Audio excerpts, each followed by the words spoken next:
నన్ను చూసి హేళనగా చేస్తున్నారు మేడం. మా అది వాళ్ళు కాదు, అలాగా చెప్పకూడదు ఎప్పుడు. నీకు నీ ఇద్దరు పిల్లలే ముఖ్యం, ఇంకా మీదట చేయకూడదు అలానే, సరేనా? సరే. మీ పిల్లలతో ఎలాగుంటారు? నా పిల్లలంటే, నా కూతురు అంటే చాలా ఇష్టం ఆయనకు. కొడుకుతో? కొడుకుతో కూడా మంచిగా ఉంటుంది. బావ. ఆమెను, నా బిడ్డనైతే ఆమె ఫుట్బాల్ ఛాంపియన్ అన్నట్టు. ఆమె ఇక ఆమె వేరే స్కూల్ కాడికి పోయి ఆడడానికి వెళ్ళింది ఈ రోజు. కాంపిటీషన్ కాంపిటీషన్ వేరే స్కూల్ వాళ్ళతోని. ఇక నేను ఇప్పుడు కూడా మీ అమ్మాయితో అబ్బాయితో బాగానే ఉంటున్నారు?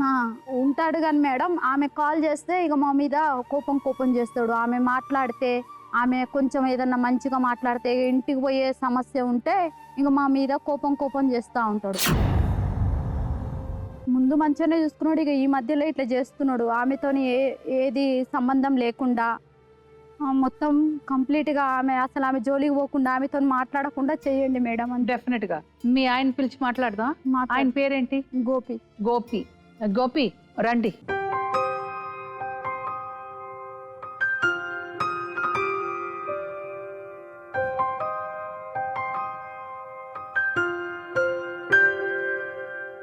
ఏమండి నీ పేరేంటి? గోపి. ఏం చేస్తుంటారు? డ్రైవింగ్. ఏమైంది ఏంటి చెప్పండి. తనే గొడవ పడడం. ఇలాగా మీ గురించి ఇంతవరకు ఆవిడ ఒక కంప్లైంట్ కూడా ఇవ్వలేదు. మీరు చూసారు కదా, ఒక కొడుకు ఒక కూతురు, నన్ను కూడా ఒక కూతురులాగే చూసుకున్నారు మా ఆయన అని చెప్పింది. 4 సంవత్సరాల నుంచే ఆయన మారిపోయాడు. చెప్పండి ఏమైంది? అనుకోకుండా ఒక ఆవిడతోటి పరిచయం పెరిగింది. ఎప్పుడు ఎలాగా? ఒక 4 years బ్యాక్. 4 years back. ఎక్కడ అయింది? కాలనీలో ఉండేది. ఓకే. తను డ్యూటీ చేసుకుంటూ ఉండేది అనమాట.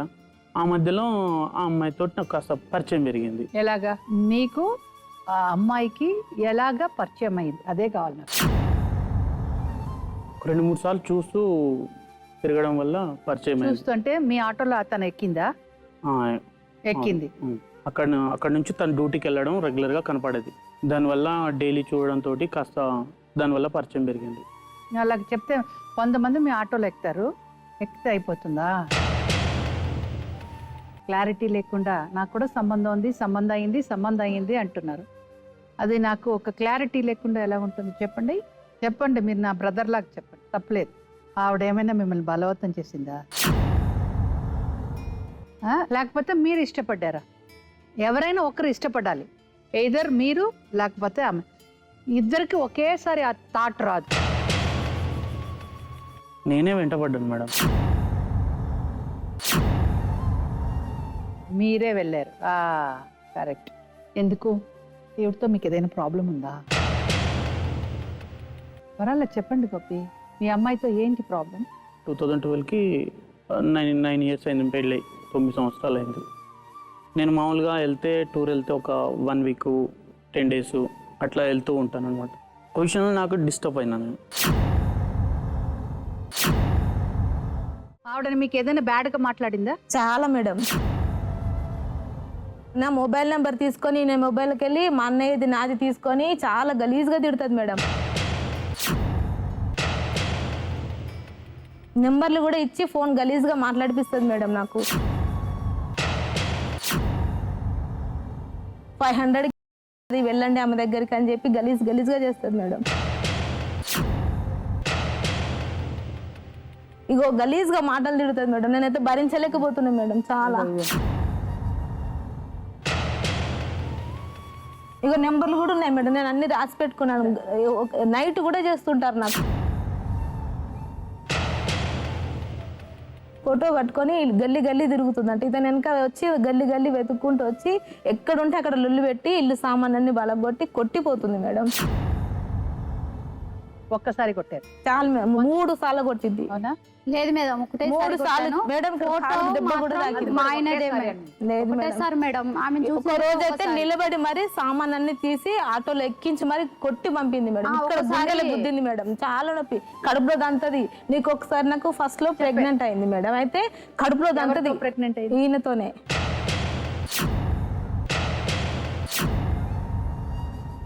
ఎక్కడుంటే అక్కడికి వచ్చి కొట్టి పోతుంది మేడం. వాళ్ళే నాకు అన్నారు. మంచి పని చేశారా? తప్పే చేశాను మేడం. నేను చెప్తూనే ఉన్నాను అప్పటికి. ఇంకా ఈమె గురించి తెలుసుకున్నాక నాకు చాలా భయం వేస్తుంది మేడం. అప్పుడు మీరేం చెప్పాల్సింది? చెప్పాను. అయ్యా బాబు గోబీ నువ్వు అన్నాను మేడం, అన్నాను ఇప్పుడు నాకు కావాలి నువ్వు, నేను ఆమెతో నాకు అయితే లేదు, నువ్వే నాకు కావాలని చెప్పి అన్నాడు మేడం. నా అన్నదమ్ములకు కూడా ఫోన్ చేసి తమ్ముడికి మా మరదలు ప్రెగ్నెంట్ తోడు ఉంది, ఆమె కడుపులో దంతా అన్నదంట మేడం. 5 నెలలు 6 నెలలు కడుపు వాళ్ళ మరిదిని బావని తీసుకెళ్ళి డైరెక్ట్ గా అడుగు. అవును మేడం. మేడం నా బిడ్డకు చెప్పు తీసుకొని కొట్టింది మేడం. చెప్పు తీసుకొని కొడితే చెవులకలి రక్తం గారింది మేడం. నేను కొట్టలేదు మేడం. పిల్లల్ని పట్టుకొని పోయినా మేడం. పిల్లల జోలికి నేను ఎప్పుడు పిల్లల్ని చెప్పు పట్టుకొని కొట్టి చెవులకలి రక్తం లేదు లేదు. ఇంకా పిల్లల మేడం వాళ్ళ అన్నదమ్ముల దగ్గరట నేను మేడం అంత గలీజ్గా నేను అనలేదు మేడం. నేను ఎప్పుడు అనలేదు ఆమెకి అంత ఘోరంగా. నేను ఇట్లా ప్రతిదీ చెప్తూనే ఉంటాను మేడం. పిల్లలం చెప్తూనే ఉంటాను. అక్కడ అడుగు. పిల్లలం పట్టుకొని పోతే మేడం ఆయన్నే అడుగు ఆవిడని అడుగు. ఏం అడగాల మేడం? మా తమ్ముడి ఇంటికి పోయి నువ్వు మీ బావను మరిదిని తీసుకెళ్ళి నువ్వు గొడవ పెట్టలేదా? అవును అడిగిపించాను కానీ మా బావ వాళ్ళు ఏమనలేరు మేడం. నన్ను మా బావ వాళ్ళు ఏమనలే మేడం. మా బావ వాళ్ళు ఏమనలేదు. అడిగినారు మేడం. చూడకుండా కాలుతో దన్నిందంట మేడం మా అమ్మాయి. లేదు మేడం ఇదంతా మా బావ వాళ్ళు ఉన్నారు. చాలా చదువు బావ వాళ్ళు ఇప్పటికీ అడిగారు మేడం. ఉన్నారు ఇంకా అమ్మో మీద ఆమెనా అని భయపడుతుంటారు ఇప్పటికి. లేదు గలీజ్ గా మన బావ అలా అన్ని చెప్పేసి ఈయన దగ్గర సింపతి తీసుకుంటున్నావా? లేదు మేడం, ఇలా చేస్తున్నామే. సంధ్య వీళ్ళ అమ్మ మీకు తెలుసా? తెలుసు. ఎలాగా? ఈమె ఇంటికి వచ్చి గొడవ పెడితే మా మరిది తీసుకెళ్ళాడు మేడం. నాకు చాలా కొట్టింది. ఎవరు మీ మరిది అంటే? ఎవరు? అలా మరిది కన్నయ్య అని. వీళ్ళ మరిది అంటే వీళ్ళ తమ్ముడా? వీళ్ళ తమ్ముడు మీకు తెలుసా? అందరు తెలుసు మేడం. తీసుకెళ్లి చూపించాడు. అందరికి తెలుసు మీతో సంబంధం ఉంది అంటే తీసుకెళ్లి చూపించాడు. ఈమెతో సంబంధం అందరి ఉంది కాబట్టే నన్ను ఏమనేటోళ్ళు అంటే తప్పు కాదు అని వాళ్ళు కూడా మాట్లాడే మా అత్త మా మామయ్య. తప్పు కాదు, వాడు మొగోడు వస్తాడు నీ దగ్గరికే వస్తాడు అన్నట్లు మాట్లాడే. ఆమెను ఇంటికి తెస్తే నా బిడ్డను నా కొడుకును ఏ రోజు కూడా స్నానం చేపియలేదు. కానీ ఆ ఎవరికో పుట్టిన పిల్లలు ఉన్నారు కదా, ఈమెకు ఫస్ట్ మొగుడు పిల్లలు ఉన్నారు కదా, ఆ పిల్లలకు స్నానం చేపించి అన్నం తినబెట్టింది మేడం ఆమె. మా అత్తమ్మ గారు అంత ఇది చేస్తే కూడా నేను ఇంట్లో ఉండలేదు మేడం. రోడ్డు మీదనే నా పిల్లలం ఈమె ఉన్నంతసేపు రోడ్డు మీదనే ఉన్నది మేడం. మా అత్తమ్మ వాళ్ళ ఇంట్లో ఉన్నంతసేపు అందరూ చూసి నన్ను హేళనగా, మా వాడకట్టోళ్ళంతా హేళనగా చేసి చూసేటోళ్ళు మేడం. ఈమెను తెచ్చి పెట్టుకుంటే ఆడ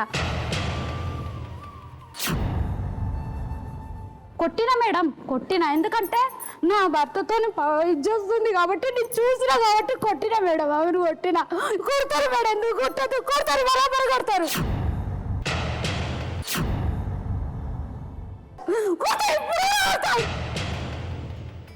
ఇంకొకసారి మా ఆయన ఫోన్ చేసినట్టు ఇస్తా మొత్తం. నాకు అన్నదమ్ములు చూడాలంటే మీరు మస్తు ఆట ఆడిచ్చింది మేడం. ఇప్పుడు కొన్ని రోజులు ఒక ఆమెను ఉంచుకున్నాడు మేడం ఆయన. మా అమ్మ కన్నా ఎక్కువ ఏజ్ ఉంటుంది ఆమెకి. ఏమన్నా అంటే ఇష్టం వచ్చినట్టు రక్తాలుగా అన్నట్టు కొడతాడు మేడం. ఎక్కడ నెత్తి మొత్తం ఆమెకు దెబ్బలే ఉంది అమ్మ. ఒకసారి మాట్లాడాడు. అప్పటి నుంచి ఇట్లా పెట్టినప్పటి నుంచి ఇంకా నువ్వెవరినో ఉంచుకున్నావు, నువ్వు ఇట్లా వేసినావు అంటే నేను ఎవరు ఉంచుకున్నాను చూపి అంటే నువ్వు దొరకవు నాకు. నేనేమని అడిగితే మమ్మల్ని వచ్చి కొడతాడు మేడం. మమ్మల్ని కొడతాడు మేడం. నాకు నా పిల్లలు ఇట్లా అందరిని ఇట్లా చెయ్యేసుకొని ముగ్గురిని తీసుకెళ్ళి అక్కడ పాడేసి కాళ్ళతోటి తంతాడు మేడం. లవ్ చేసుకున్న పేరే ఉంది కానీ ఆడ నేను 24 ఎప్పుడు పిఎస్లోనే ఉన్నా. మాకు తిండికి లేకున్నా సరే మేడం నాకు మందుకైతే కావాలి మేడం. ఫస్ట్ అసలు కడుపు నాది కాదన్నాడు మేడం. నా అసలు ఎవరో తెలియదు, ఎక్కడ నేను ఉంచి ఎవరిని ఉంచుకొని అట్లా చేసినావు అన్నాడు. నేను నొల్లి పెట్టుకుంటుంది. ఆ నొల్లి టైంలో పైకి పోనిస్తలేదు. సిగ్గు శరీరం ఉన్నాను అయితే ఇంటికి రావద్దని అన్నారు. మా ఇంటికి రావద్దు అన్నారు, పోలేదు మేడం. ప్రేమ అనేటటువంటిది చాలా తీయగా ఉంటుందమ్మా, కానీ కలిసి జీవించేటప్పుడు దానికి అసలు సిసలైనటువంటి టెస్ట్ అనమాట. ఆ పరీక్షలో మీరిద్దరు విఫలమయ్యారు. ఈ భయం లేదు, బాధ్యత లేదు. సో ఇలాంటి వ్యక్తి ఈ రోజు ఇక్కడ కూర్చొని నేను మారిపోతాను అంటే కనుక మనం ఎవరు చెవులో పువ్వులు పెట్టుకోలేదు.